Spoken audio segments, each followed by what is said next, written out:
Hello friends, welcome back to my channel. अभी हम replication topologies के बारे में डिस्कस कर रहे थे। तो यहाँ पे जो रिप्लिकेशन के टोपोलॉजीज हैं, बड़े सारे टोपोलॉजीज हैं, मेजर टोपोलॉजीज, जिसमें कि हमने सिंपल मास्टर स्लेव के बारे में डिस्कस कर लिया था, सिंगल मास्टर मल्टी स्लेव के बारे में डिस्कस कर लिया था, लास्ट वीडियो में हमने चेन रिप्लिकेशन के बारे में डिस्कस कर लिया था, और अब जो है हम मल्टी सोर्स रिप्लिकेशन के बारे में डिस्कस करेंगे। ये काफी इम्पोर्टेंट है और एंड इन तीनों से थोड़ा सा डिफरेंट है ये। इन तीनों का जो है वर्किंग मैकेनिज्म बिल्कुल सेम तरीके से हम करते हैं, बट ये थोड़ा सा डिफरेंट है। जैसे कि सिंपल मास्टर स्लेव में एक मास्टर है, इसका सिंपल इसका रिप्लिकेशन एक स्लेव के ऊपर हो रहा है। सिंगल मास्टर मल्टी स्लेव में है कि जो जो भी एक सोर्स के अंदर हमारी जो भी डेटा एंट्री हो रही है, वो सारा हम अलग अलग स्लेव के ऊपर भेज रहे हैं। यहाँ अलग अलग स्लेव्स हैं, इन सब के ऊपर भेज रहे हैं हम। चेन रिप्लिकेशन में क्या है? चेन रिप्लिकेशन के अंदर हमने बताया था आपको कि इसमें एक चेन बन जाता है कि मास्टर एक जगह जहां एंट्री हो रही है उसका रिप्लिकेशन किसी और सर्वर के ऊपर यहाँ पे हो गया, एंड फिर यहाँ ये एक मास्टर हो गया, और फिर इसके रिप्लिकेशन किसी और सी सर्वर पे हो गए।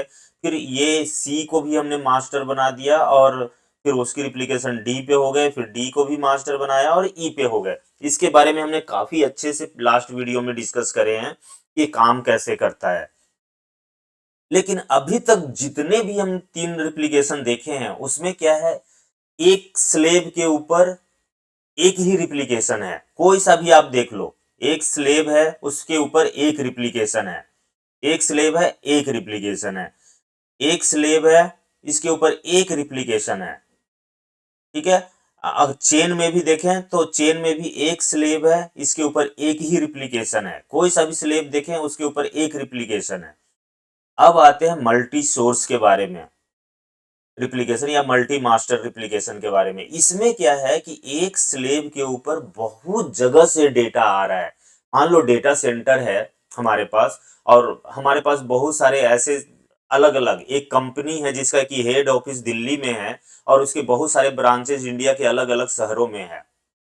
और ये सारे शहर में जो भी एंट्री हो रही है वो सारा डेटा डेटा सेंटर जो दिल्ली में है उसको भेज रहे हैं। तो यहाँ पे एक सर्वर लगा है डेटा सेंटर में, उसके ऊपर क्या है कि इंडिया के जितने भी स्टेट्स हैं वहां से डेटा आ रहा है। लाइक यही इसका कॉन्सेप्ट है। तो वहां पे हमने देखा था पीछे के टोपोलॉजी में कि वहां पे सिंपल एक जगह पे बाइनरी लॉग में एंट्री होती थी, और स्लेव के ऊपर वो रिले लॉग में चला जाता था। यहाँ पे भी सेम होगा, लेकिन यहाँ पे चूंकि ये जो सर्वर है आर डेटाबेस सर्वर है, रिप्लिका है, इसके ऊपर बहुत जगह से डेटा आ रहा है, नंबर ऑफ मल्टीपल मास्टर्स से डेटा आ रहा है। तो यहाँ पे जो रिले लॉग बनेंगे वो सारे मास्टर्स के अलग अलग बनेंगे। अदरवाइज अगर एक ही रिले लॉग के अंदर सारे लिखने शुरू कर दिए तो वो आइडेंटिफाई करना या फिर इतना बल्कि हो जाएगा कि वो हम हैंडल नहीं कर पाएंगे, और या फिर आइडेंटिफाई नहीं कर पाएंगे कि कौन सा स्टेटमेंट कौन से सर्वर से आ रहा है, कौन से मास्टर से आ रहा है। तो यहाँ पे जितने भी मास्टर्स हैं उनके अलग अलग रिले लॉग बनते हैं, जितना रिप्लिकेशन उतने रिले लॉग। सिंपल फंडा। तो ए है तो इसका रिले लॉग हाइफन ए, बी है तो रिले लॉग हाइफन बी, सी है तो रिले लॉग हाइफन सी। ये इसके तरीके हैं। ठीक है। तो इसमें हमने इसको एस्टेब्लिश करने के लिए ये आपने नॉर्मल समझ लिया। अब इसको एस्टेब्लिश और इसको काम कैसे करता है, ये डेटा यहाँ से मास्टर से रिप्लिका पे कैसे जाता है, ये मैंने काफी डिटेल में हमने 2 वीडियो बना रखे हैं, रिप्लिकेशन फंडामेंटल 1 और 2। वहां पे सारी चीजें बहुत अच्छे से एक्सप्लेन करी है कि बाइनरी लॉग में कैसे डेटा जाता है, बाइनरी लॉग से रिले लॉग में कैसे डेटा जाता है, और रिले लॉग से अप्लाई कैसे होता है। इनके बारे में बहुत डिटेल में हमने डिस्कशन करे हैं रिप्लिकेशन फंडामेंटल 1 और 2 में। तो आप जाके उसको जरूर देख सकते हैं। तो अब इसको जब अप्लाई करने की का टाइम आता है तो हम हमारे पास 3 सर्वर हैं। ठीक है। ये हमारा जो है ये मास्टर है, ये इसको हमने मास्टर बना दिया। मास्टर है, ये भी हमारा मास्टर है, और ये स्लेब है। ठीक है, ये 3 सर्वर्स है हमारा, जिसमें कि ये 2 मास्टर्स का डेटा एक सिंगल स्लेब के ऊपर आ रहा है। और इसमें जो हम 5.7 है MySQL 5.7 and MySQL 8 versions, 8.0 point something जो भी है ये आगे। इसमें थोड़ा सा डिफरेंस है, मतलब सब कुछ काम वही है, सेम काम कर होना है, लेकिन जो थोड़ी सी सेटिंग है वो दोनों में अलग अलग होती है। तो मैं वो थोड़ा वो मैं बता देता हूँ कि कैसे कर। ये जो है ये 3 सर्वर्स 5.7 के हैं, और अभी मैं 5.7 के हिसाब से मैं डिस्कस कर रहा हूँ, बता रहा हूँ। तो अभी मैं जो भी डिस्कशंस हैं या फिर जो भी पैरामीटर सेटिंग है वो 5.7 के हिसाब से बताऊंगा। ठीक है, ये 3 आईपी है जो कि हमारे 5.7 के हैं। यहाँ पे मैं आपको दिखा देता हूँ। ये आईपी आर ये 25 है, इसकी माई एसक्यूएल के वर्जन में दिखा देता हूँ। 5.7 है। यहाँ पे आईपी है ये 26, माई एसक्यूएल का वर्जन 5.7 है। इसी तरीके से ये भी हमारा सेम है।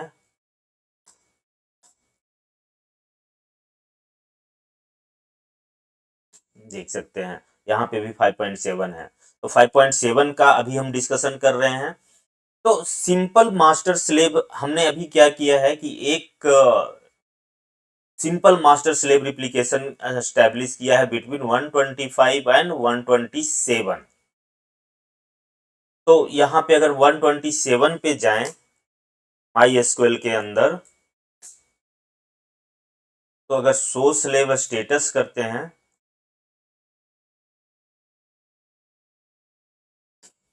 तो आपको यहाँ पे दिख रहा है कि आईओ रनिंग और एसक्यूएल रनिंग यस है, मीन्स आपका रिप्लिकेशन काम कर रहा है, सब कुछ परफेक्ट है।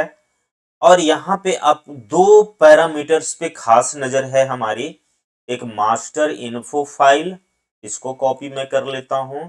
अभी 5.7 का डिस्कशन हम कर रहे हैं, सिर्फ मास्टर इन्फो फाइल। एंड दूसरा है चैनल।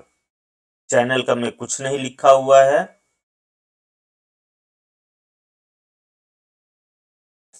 ठीक है, तो ये 2 फाइलें हैं, 2 पैरामीटर्स हैं हमारे सोर्स लेवल स्टेटस में। इसमें क्या होता है मास्टर इन्फो फाइल, इसमें अगर आप देखोगे तो क्या है, where live my SQL master dot info.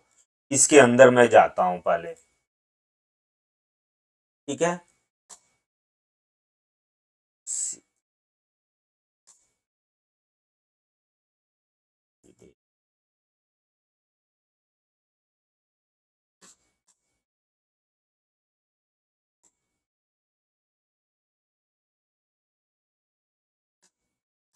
यहाँ पे देखिए आपको क्या लिखा हुआ है मास्टर इन्फो फाइल के अंदर, वेर लिव माई एसक्यूएल के अंदर मास्टर डॉट इन्फो एक फाइल है।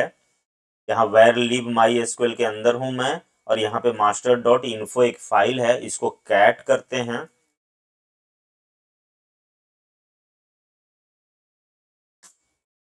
ये कुछ पैरामीटर जो है आपका रिप्लिकेशन का वो रख लेता है यहाँ पे। बाकी सारी चीजें बिन लॉग जो है देखो, यहाँ पे आपको ये होस्ट, यहाँ पे भी आपको होस्ट दिख रहा होगा। ये मास्टर लॉग फाइल पोजीशन ये दोनों सेम आपको यहाँ दिख रहे होंगे, पोजीशन। और यहाँ पे आपको यूजर भी दिख रहा होगा, रिप्लिका मास्टर यूजर रिप्लिका, ये रिप्लिका यूजर भी है। एक खास चीज है इसमें रिप्लिका, ये पासवर्ड कि आपने रिप्लिकेशन के जो यूजर है रिप्लिका, इसका पासवर्ड क्या है। तो ये काफी ये काफी इम्पोर्टेंट हमारा फाइल है master.info। इसमें हम पासवर्ड, ये हम जनरली नहीं किसी को दिखाते, अदरवाइज वो इसका गलत यूज कर सकता है इस फाइल का। ठीक है, क्योंकि यहाँ पे हम सोर्स लेवल स्टेटस के अंदर एवरी पैरामीटर्स आपको दिख रहे हैं, सारी चीजें दिख रही है, बस इसका जो यूजर है, यूजर दिख रहा है, पासवर्ड नहीं दिख रहा है। वो पासवर्ड कहाँ लिखा होगा, इस फाइल के अंदर लिखी होगी। तो वो फाइल अगर मैंने खोला तो ये पासवर्ड है। ठीक है, तो ये एक हो गया कि अब क्या है कि जब हम मल्टी सोर्स रिप्लिकेशन जब हम एस्टेब्लिश करते हैं तो सारे चक्कर आते हैं मास्टर डॉट इन्फो फाइल के। एक्चुअली यहाँ पे जो हमारा कॉन्सेप्ट है कि पे यहाँ पे एक फाइल के अंदर इतनी सारी लिखी हुई हैं, लेकिन अगर हम दो सर्वर्स का करें तब कैसे लिखेगा वो।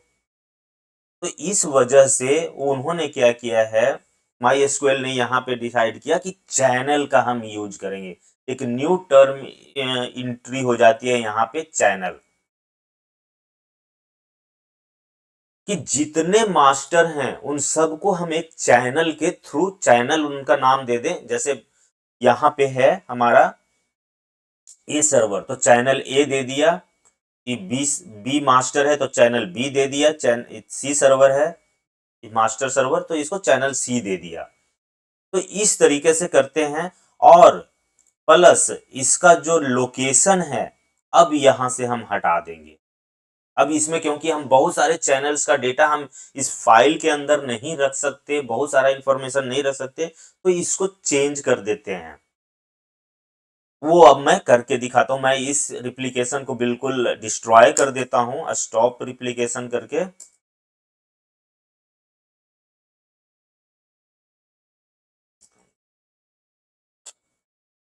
स्टॉप स्लेव और रीसेट स्लेव ऑल कर देता हूं, इसके सारे इंफॉर्मेशन यहां से हट जाएंगे। अब अगर आप शो स्लेव स्टेटस करोगे तो आपको कुछ भी नहीं दिखेगा।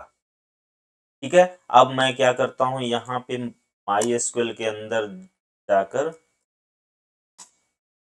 ये मास्टर सर्वर है, ये जो माई एसक्यूएल 125 है ये मास्टर है। तो मास्टर के हमें दो तीन चीजें जाननी होती है। यूजर पता ही है, यूजर हमने यूजर यही यूज करना है, पासवर्ड यही यूज करना है, हमने यूजर पासवर्ड बना रखा है पहले से। बस हमें देखना है कि बाइनरी लॉग कहाँ से स्टार्ट करनी है। तो मास्टर स्टेटस ये 23 से स्टार्ट करनी है, तो यहाँ पे हमने 23 लिख रखा है। और ये मास्टर सर्वर है 125, तो मास्टर का हमने आईपी दे रखा है, 4 से स्टार्ट कर देना है। और इसको हम एक नाम दे देते हैं, चैनल।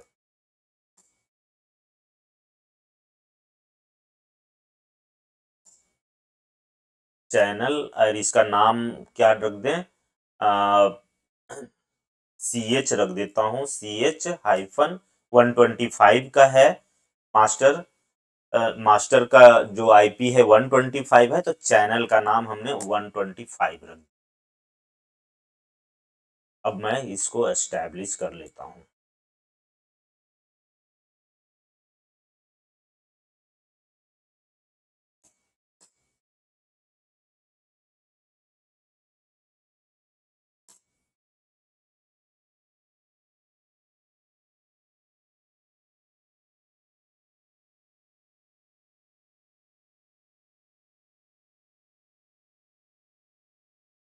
ओके, सॉरी, यहाँ पे फॉर चैनल लिखना, फॉर एक छूट गया यहाँ पे, फॉर चैनल। फिर से इसको करते हैं।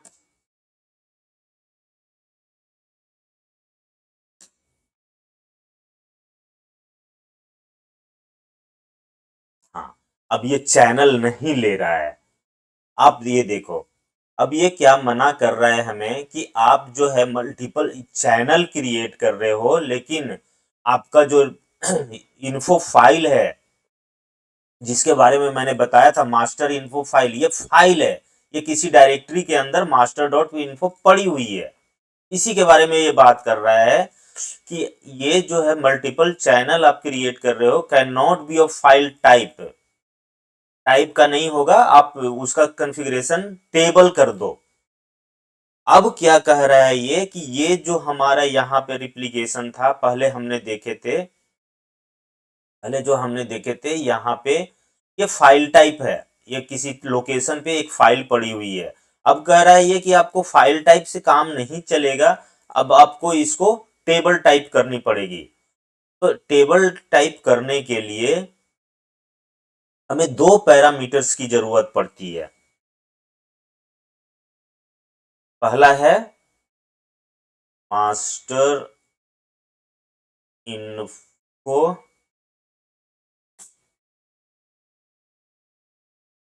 Repository, master info repository and relay log info repository.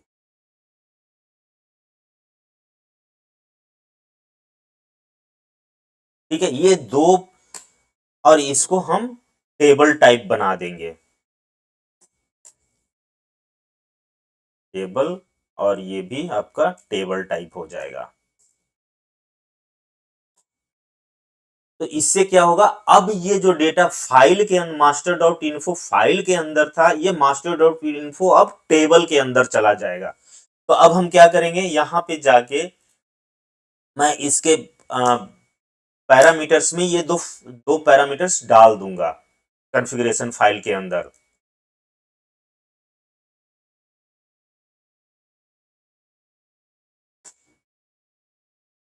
यहाँ पे ये देखो हमने लिख रखा है पहले से, इसको सिर्फ हटा देते हैं हम। Master info repository and relay log info repository हमने इनेबल कर दिया, और इसको सेव कर देते हैं। और सेव किया है, चेंज करे हैं, तो इसमें हमें सर्विस रीस्टार्ट करनी भी पड़ेगी।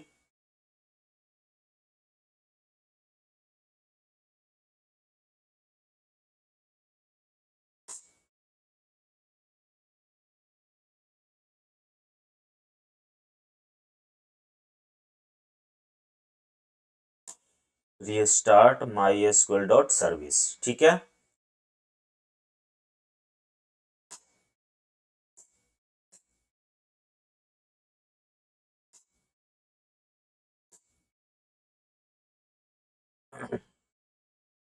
अब जैसे ही मैंने ये यहाँ पे सारी चीजें सेटिंग कर दी हैं, अब आप देखना यहाँ पे मास्टर डॉट इन्फो हट गया है। जैसे ही रिप्लिकेशन बंद करी, हमने डिस्ट्रॉय कर दिया रिप्लिकेशन, ये सारी हट गए हैं, यहाँ पे मास्टर डॉट इन्फो अब नहीं है।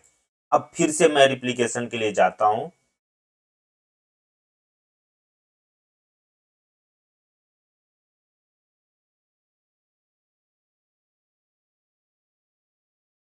हो गया।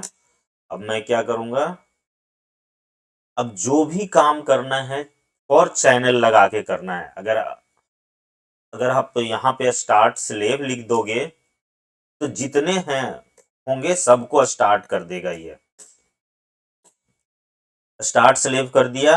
अब हम चेक कर सकते हैं, सो स्लेव स्टेटस,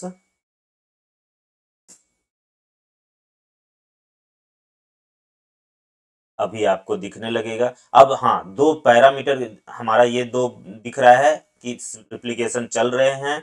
अब यहाँ पे देखो मास्टर इन्फो में क्या है, my SQL dot slave master info.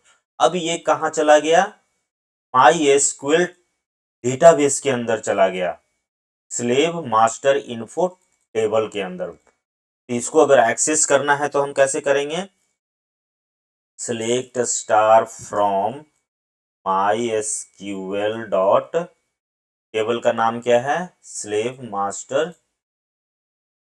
Master info.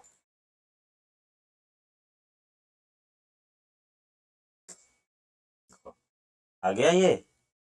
Number of lines 25, ये user name replica, password replica, ये सारी चीजें डिटेल्स आपके आ गए विथ नेम आए। फाइल के अंदर ये नाम दिख भी नहीं रहे थे कि कौन क्या है, ये सिर्फ लिखा हुआ था, ये लिखा हुआ था, ये है क्या, वो यहाँ दिख रहा है आपको सब।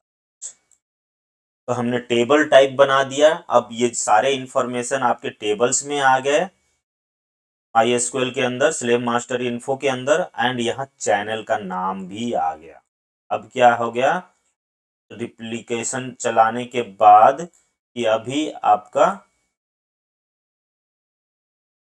ये आ गया, MySQL के अंदर चले गया टेबल में, एंड चैनल का नाम भी आ गया यहाँ पे जो ब्लैंक दिख रहा था।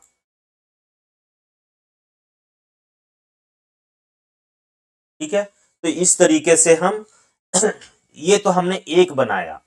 अब 26 से भी हम करते हैं रिप्लिकेशन 27 के ऊपर। दो करेंगे, दो मास्टर का रिप्लिकेशन एक स्लेब पे करेंगे तभी तो पता चलेगा कि हो रहा है या, और इंटरनली रिले लॉग पे इम्पैक्ट क्या आ रहा है।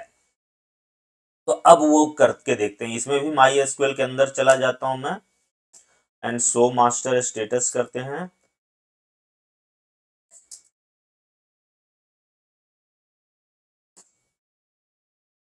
यहाँ पे भी यूजर हमने बना रखा है, ये है 8। तो अब मैं क्या करता हूं, यहाँ पे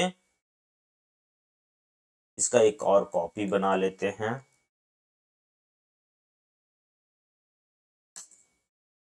और आईपी हम यहाँ पे, अब जो होस्ट है वो 26 है, यूजर पासवर्ड सेम है, एंड जो बाइनरी लॉग है उसका नाम हमने ये कर दिया। मैं 4 क्यों लेता हूं हमेशा, इसके पीछे भी रीजन है, क्योंकि बाइनरी लॉग जो होता है यह स्टार्ट होता है 4 से ही। जो फर्स्ट पोजीशन होते हैं बाइनरी लॉग के वो 4 होते हैं किसी भी बाइनरी लॉग का, इसीलिए मैं 4 से लेता हूं। आप 0 से भी ले सकते हो, या बाइनरी लॉग जो नंबर लिखा है वहां से भी ले सकते हो। लेकिन मैं हमेशा अगर किसी नया न्यू रिप्लिकेशन स्टार्ट करता हूं किसी पोजीशन से, मतलब नया करना है डेमो के लिए, तो मैं यही इसी पोजीशन से स्टार्ट करता हूं। और ये चैनल भी हम 126 कर देते हैं इसको। ठीक है, अब यहाँ पे मैं फिर से एक नया रिप्लिकेशन क्रिएट कर लेते हैं।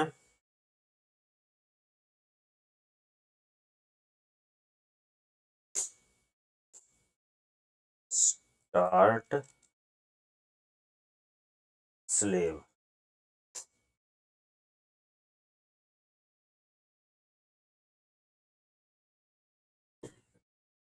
अब शो स्लेव स्टेटस करते हैं, शो स्लेव स्टेटस।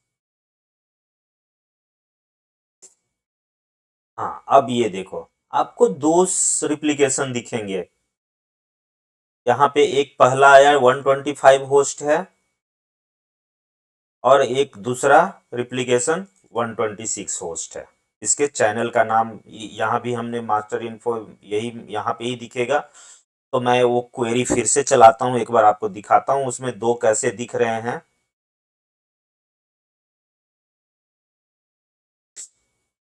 ये देखो यहाँ पे ये 25, ये 25 का है, 125 का, ये 126 का, 1 रो 2 रो, चैनल 26 का। ठीक है, इस तरीके से आपका दिख जाएगा।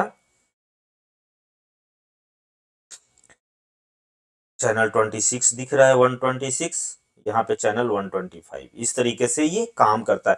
हाँ, यहाँ पे अगर मान लो कि कभी आपको कोई पार्टिकुलर चैनल बंद करना है, तो कभी भी हम और इसी तरीके से जितने चैनल क्रिएट करने हैं आप क्रिएट कर सकते हैं, कोई लिमिटेशन नहीं है। मैं खुद ही लगभग 40 चैनल का सर्वर से हैंडल कर रहा हूँ, रिप्लिकेशन हैंडल कर रहा हूँ, तो मुझे इस तरह आप कितना भी कर सकते हैं, 40-50 जितने भी हैं आप कर सकते हैं। अब आती है कि अगर मैं शो स्लेव स्टेटस किया यहाँ पे, यहाँ पे दो रिप्लिकेशन है, हमें कोई एक नया एक रिप्लिकेशन बंद करना है, चालू करना है, तब कैसे करेंगे? अब भी आप जैसे ये शो सिलेबस स्टेटस किया, अगर किसी एक एक चैनल का रिप्लिकेशन देखना है तो आप लिखेंगे फॉर चैनल, हर जगह चैनल आ जाएगा, CH-126, सॉरी इस तरीके से नहीं है, ये सिर्फ आपको 126 का दिखाएगा। अगर ये चैनल के रिप्लिकेशन को बंद करना है, स्टॉप स्लेव लिख देंगे, स्टॉप स्लेव फॉर चैनल, ये हो गया। अब अगर शो स्लेव स्टेटस करें, पूरा ही करता हूं मैं, तो यहाँ पे आपको दिखेगा कि एक स्लेब बंद है, दूसरा स्लेब चालू है। ठीक है, इस तरीके से आप, अगर आपने स्टॉप स्लेव लिख दिया तो सारे बंद हो जाएंगे, स्टार्ट स्लेव लिखा तो सारे चालू हो जाएंगे। अगर पार्टिकुलर एक को बंद करना है, एक को चालू करना है, तो आप उसी तरीके से काम करेंगे, जैसे start slave for channel CH-126, start हो गया। ठीक है, अब यहाँ पे मैं देख लेते हैं, यहाँ पे दोनों आ गए, ये भी आ गया, ऑन है और ये भी ऑन। इस तरीके से हम चैनल क्रिएट करके मल्टी सोर्स रिप्लिकेशन बनाते हैं, और ये उस केस में बहुत बेनिफिशियल है जहां की एक सेंट्रलाइज्ड स्लेव होता है और काफी सारे लोकेशन से डेटा आते हैं। ये रियल इन्वायरमेंट में भी, मैंने गवर्नमेंट में भी देखा है, बहुत सारे ऐसे डिपार्टमेंट हैं जिनके कि हर एक स्टेट्स में उनकी सर्विसेज हैं और वहां से डेटा सेंट्रलाइज्ड आते हैं सब जगह पे, तो ये काफी इंपॉर्टेंट है। अब मैं दिखाता हूँ कि इसका रिले लॉग के ऊपर क्या इम्पैक्ट है। तो रिले लॉग में अगर हम देखेंगे तो हमने रिले लॉग के लिए पहले वो देख लेते हैं कि रिले लॉग की हमने क्या नेमिंग कन्वेंशन दिया था। तो यहाँ पे अगर आप देखेंगे तो हमने रिले लॉग का नाम दिया था रिले। तो जो भी नाम होगा रिले लॉग का वो रिले से स्टार्ट होगा, और हमने क्या बताया था कि जितने चैनल होंगे उतने रिले लॉग क्रिएट होंगे, उस चैनल के हिसाब से उतने रिले लॉग क्रिएट होंगे। तो अभी अभी आप देखेंगे यहाँ पे, अगर मैं इसको ls करता हूं तो देखिए यहाँ पे आपको हमने रिले लॉग का नाम दिया था रिले। तो रिले प्लस चैनल के नाम के साथ कुछ टेक्स्ट आते हैं, और ये 125 हमारा जो पहला सर्वर है उसका हमने चैनल 120, यहाँ पे आप देख सकते हैं हमने चैनल का नाम 125 दिया था, दूसरे का नाम 126 दिया था। तो यहाँ पे रिले लॉग का भी नाम रिले चैनल 125, और एक रिले लॉग का नाम 126 से स्टार्ट होंगे, एक 25 से होगा और एक 26 से स्टार्ट होगा। तो अब हम ये देखते हैं कि अभी जब मैं कुछ एक्टिविटी उसके ओरिजिनल सर्वर्स के ऊपर करता हूं, तो जैसे मैंने यहाँ पे क्रिएट किया, क्रिएट डेटाबेस टेम्प1, ठीक है, और दूसरे पे मैं एक और डेटाबेस क्रिएट करता हूं, डेटाबेस 2 टेम्प2। तो ये सारे के सारे ये जो भी हमने बनाए हैं ये रिप्लिकेट होके आ जाएंगे यहाँ पे स्लेव के ऊपर। सो डेटाबेसेस करेंगे तो टेम्प1 एंड टेम्प2 आ गया। तो ये टेम्प1 किस रिले लॉग में जाएगा और टेम्प2, क्योंकि टेम्प1 जो है हमारा चैनल 125 से आया है, तो ये यहाँ पे जो आएगा इस वाले में आ जाएंगे 125 वाले में, और ये सेकंड जो हमने टेम्प2 बनाया है ये इसमें आ जाएगा। मैं आपको चेक करके भी दिखा देता हूँ। रिले लॉग हमारा 125 का ये लास्ट वाला है, तो इसमें हम जाके देख लेते हैं। यहाँ पे MySQL bin log से हम बाइनरी लॉग और रिले लॉग को रीड करते हैं।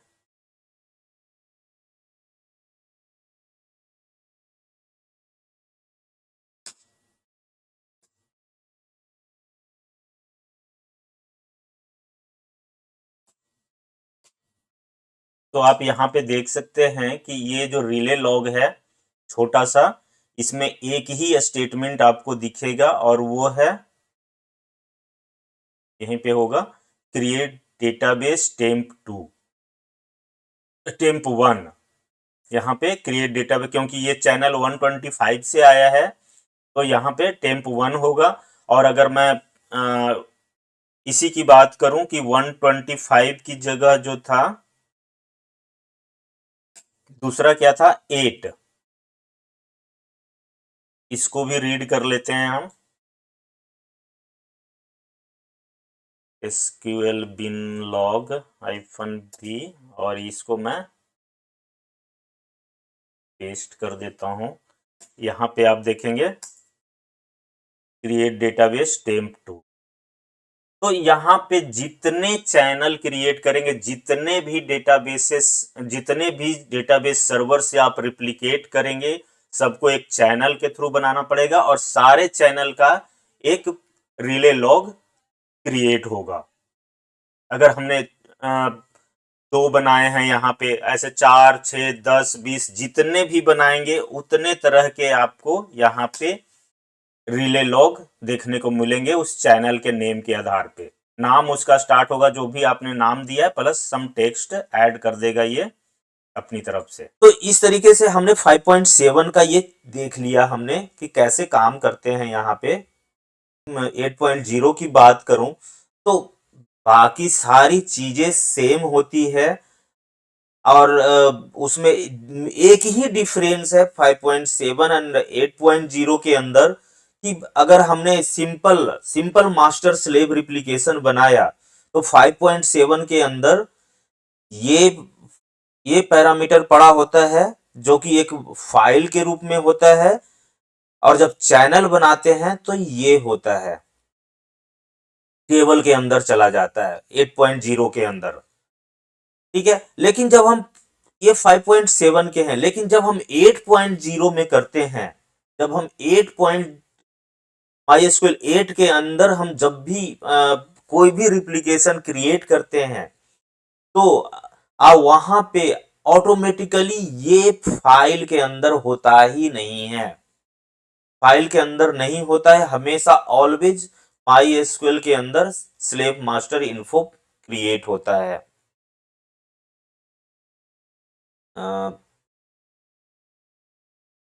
तो ये जो क्रिएट होता है तो अगर ये जब जैसे ही आपका टेबल के अंदर ये फाइल्स क्रिएट होने लगे, ये टेबल क्रिएट होने लग गया, तो जो 5.7 के अंदर जो ये दो पैरामीटर्स हम देते थे, पहले क्या था 5.7 में कि वो फाइल के अंदर लिखता था सारा कुछ, लेकिन जब चैनल बनाने होते थे तो हमें टेबल के अंदर डालने के लिए ये दो पैरामीटर्स का यूज करते थे।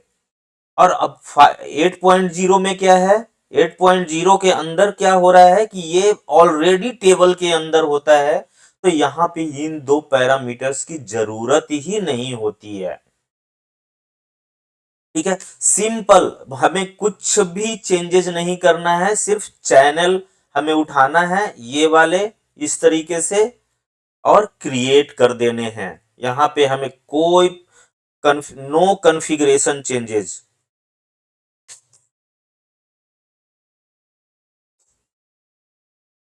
No config changes required.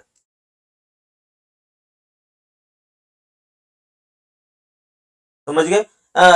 Because कि पहले हम 5 फिर से बता देता हूं, 5.7 के अंदर सिंपल मास्टर स्लेव रिप्लिकेशन में फाइल के अंदर लिखता है, जो कि चैनल सपोर्ट नहीं करता। चैनल सपोर्ट करता है कि आप टेबल में लिखो, इस टेबल के अंदर लिखो, तो उसके लिए दो पैरामीटर्स की जरूरत होती थी। ये यूज करते हैं 5.7 में, लेकिन 8.0 में हमेशा वो टेबल में ही लिखता है, वो कभी फाइल के अंदर नहीं लिखता। तो हमें ये दो पैरामीटर्स की जरूरत ही नहीं है। दिस मीन्स कि हमें कोई कॉन्फ़िगरेशन चेंज की जरूरत नहीं होती मल्टी सोर्स के लिए 8.0 के अंदर। सिंपल हम उठाएंगे, सिर्फ फॉर चैनल लगाना है, ये स्टेटमेंट लगाना है, चला देना है, आपका रिप्लिकेशन स्टैब्लिश हो जाएगा। मैं करके भी दिखा सकता हूं, आप कमेंट में बताना कि अगर आपको जरूरत है, बिकॉज कि हमें ज्यादा करने, वो भी अलग से करने जाऊंगा तो वीडियो काफी लंबा हो जाएगा, इसीलिए मैं इसको यहीं पे छोड़ देता हूं। अगर आपको रिक्वायर्ड है कि आप 8 का भी करके दिखाओ तो मैं वो अलग से डिटेल दे दूंगा वहां पे। अदरवाइज उसकी रिक्वायरमेंट नहीं है, आप सिंपल सिर्फ फॉर चैनल या स्टेटमेंट लगा के चलाएंगे आपका चल जाएगा, बिकॉज कि वहां पे ये ऑलरेडी मेंशन होता है, यही डिफॉल्ट होता है। तो हमने डिस्कस कर लिए इसके बारे में, मल्टी सोर्स के बारे में। अब जो एक लास्ट बचा है वो बचा है मास्टर मास्टर रिप्लिकेशन। तो नेक्स्ट टाइम, नेक्स्ट वीडियो में हम इसके बारे में डिस्कस करेंगे, ठीक है। उसके बारे में फिर अलग तरीके से बाइनरी लॉग को छोड़ देंगे हम, और हम दूसरे तरीके से फिर, ठीक है। तो अब यहीं पे ख़त्म करते हैं। Thank you for watching. Please subscribe my channel, like this video, please share this video with your friends. Thank you very much.